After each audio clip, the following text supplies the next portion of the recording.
Well, since my last video did so very well and drew a lot out of people, which is a good thing because it brought a lot of conversation to the table. We're obviously back with another value break video, and today we're going to be talking about something that happens pretty often, happens every day, happens possibly every hour, every week, every month. Witnessing failure in real time. And this is kind of a story time, but you make sure to comment down below and let me know if you actually got the golden nugget of the video and you got the whole point I'm trying to translate with this story.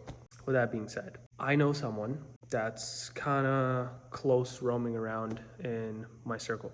And that person has been in construction ever since high school. Classic route, right? It's the best money for the buck for the, physical labor of work or whatnot. Better certainly than McDonald's pay wise, right? Physical labor wise, I don't know, right? Because I also know people in my circle that have been in that position and currently they're, 50, 60 around that age where they're like, it's catching up and I feel it in real time. So you pick whatever, battle you want to battle with.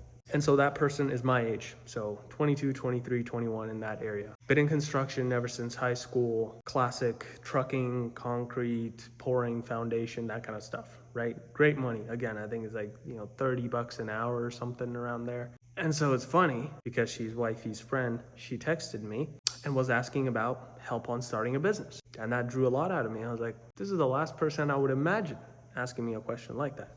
Because for me, that's interesting. When I'm witnessing something like that, a scenario or a case like that, where someone is coming out of their shell, almost like, and doing something completely different, something I would have not guessed they would be doing. Comes to me, he's like, how to start a business, blah, blah, blah. In the end, she wants to start a food truck business, right? And again, you don't have to be some crazy business, Iman Gotzi, whatever, 100 million, 50 million. You don't have to do any of that. Remember, business, you're doing all of it for the freedom firsthand. The rest is just a bonus. And so she wants to do like a food truck, blah, blah. And I said, okay, cool. And I said, get started right now. Read books, that kind of thing. And I was like, you could literally get this started in, 2-3 months. Granted, I know nothing about that industry. And so she let me know that you need certificates, food safety, serving, which all makes very much sense. And so she's actually preparing to do that at the end of the summer of next summer, so summer 2025. And I started kind of grasping on her mindset of like, why do this, right? I thought you're so interested, you're paid well, you don't mind doing it, this and that. And it all came down to, I don't want to be slaving away. And I wonder where that exact moment hits people, right? For me, it hit pretty early. For you, it might not have hit yet. And so I came to the realization that it hits everyone. This whole slaving away, same routine 9-to-5 thing, cap on your income, it hits all of us. And it hits all of us at a certain point. Some people just let it roam in the back of their mind and they just comply. They're like, obviously it's easy, right? You go get a job, simple, right? And start working.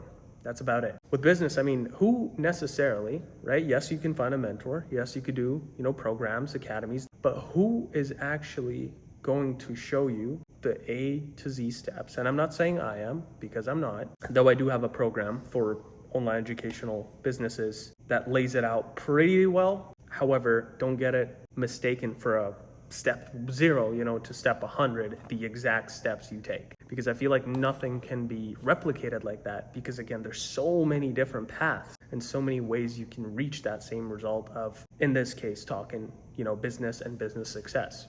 And so she tells me that whole story and I'm like, okay, cool. She tells me the books she's reading. She's interested, sort of getting out of this matrix. That's when it first hits everyone. And then I meet her maybe a month later and I kind of ask, how's it going with that stuff? Is it in process, in progress? Like what steps are you taking to do this, right? Because at the end of the day, she got to learn it, not me. I know nothing about the industry. I can only give, some business side advice, which again, will it help in certain points? It might.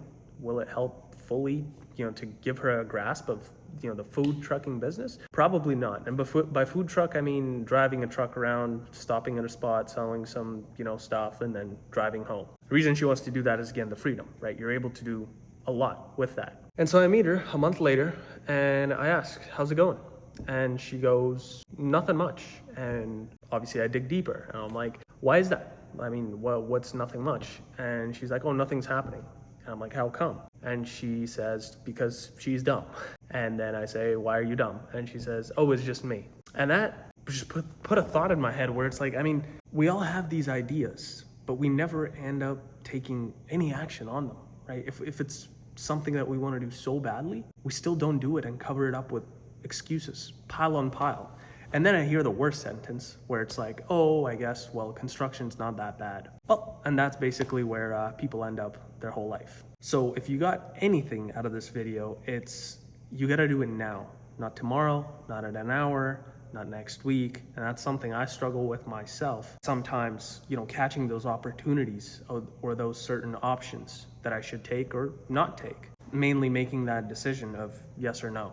And I also love my wifey. So with that being said, thanks for watching. Bring some commentary and some conversation in the comments, and we'll talk soon.